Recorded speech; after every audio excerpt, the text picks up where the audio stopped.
now incarceration is just about being incarcerated. You gotta Not really about. change yourself now. You know what I mean? But with this program coming along, it's like you know, it's trying to help reform people. You know what I mean? Change some lives. You know, and Save some lives. Save some lives also. Save some lives. Yeah, and stop the recidivism rate. Mm-hmm. You know what I'm saying? Making that CFCF a turnstile. Like you just walking, you just keep going around in a circle. Mm-hmm.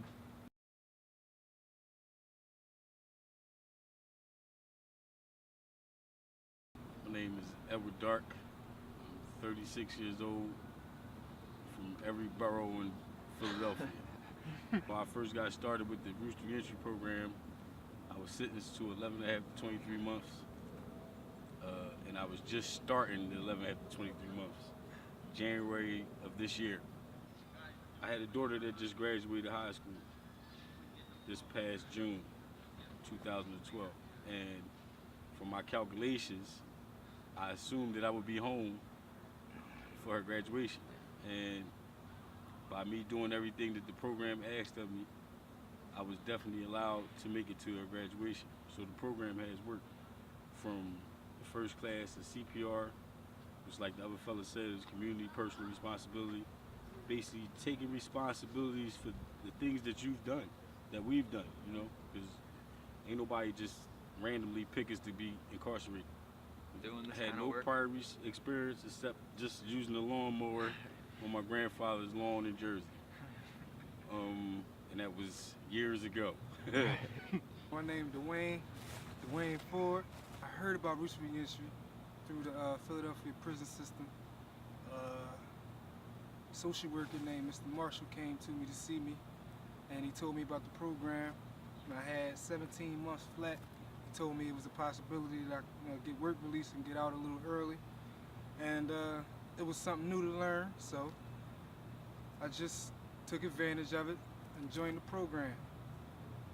It was a tough process at first, you know, mentally and physically, and but it got easier throughout the time, you know, working with people that I came through with.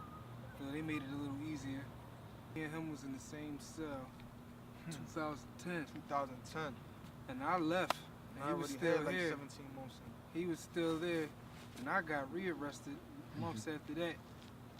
And that's when I came through this program. And the whole time I was doing time, he was working here. So when I got here to do the training, I see him, and I'm like, wow. Like, and we was just in the same cell. Like, I'm thinking he in the program too. But he was working here. He's like So a whole year fully later. employed. Exactly, a whole year later. Now he got a nice job here. He's showing me the ropes. So that motivated me to like actually try to learn and get something out of this. Mm-hmm. When I seen he could do it, I said, oh, well, I mean, I could do it too. You know, it must actually work. He got a job. He getting paid for doing it. Yeah. He's showing us how to do what he learned. So, you know, he was a lot of motivation. He a big help too, because he know a lot about this whole trade, man. My name Dan, 23 years old, from Juniata, which is like 10 minutes from right here, right around the corner.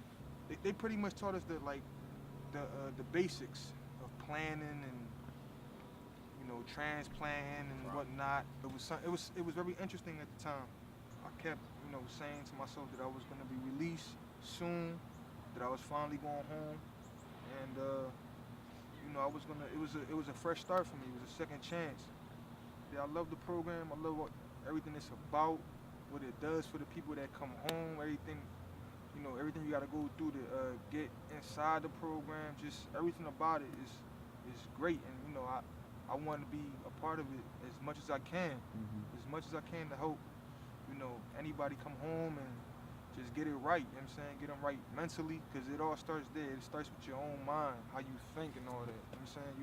You don't want to come home and have to feel depressed and all that. You want, you know, you want people that you can call and be like, yeah, this is what I'm going through right now, you know. Let's link up, let's do something. You know, it don't even gotta be about the program and all that. It's just stay, you know, have a solid connection with somebody. You get what you put in. Yeah. You know what I mean?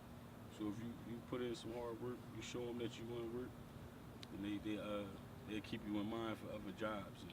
We see reminders every day. Mm-hmm. Every day you go home, when you leave this place, you see a reminder. I know I see it every day on my corners, on my way in my mom's house.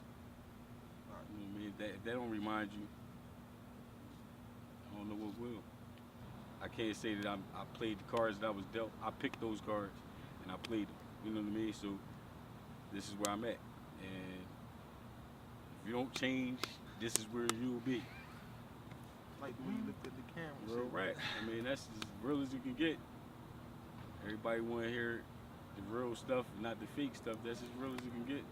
So you 18-year-olds, 16-year-olds, all you dudes running around catching these felonies, and chill out. Cause they got a space for you.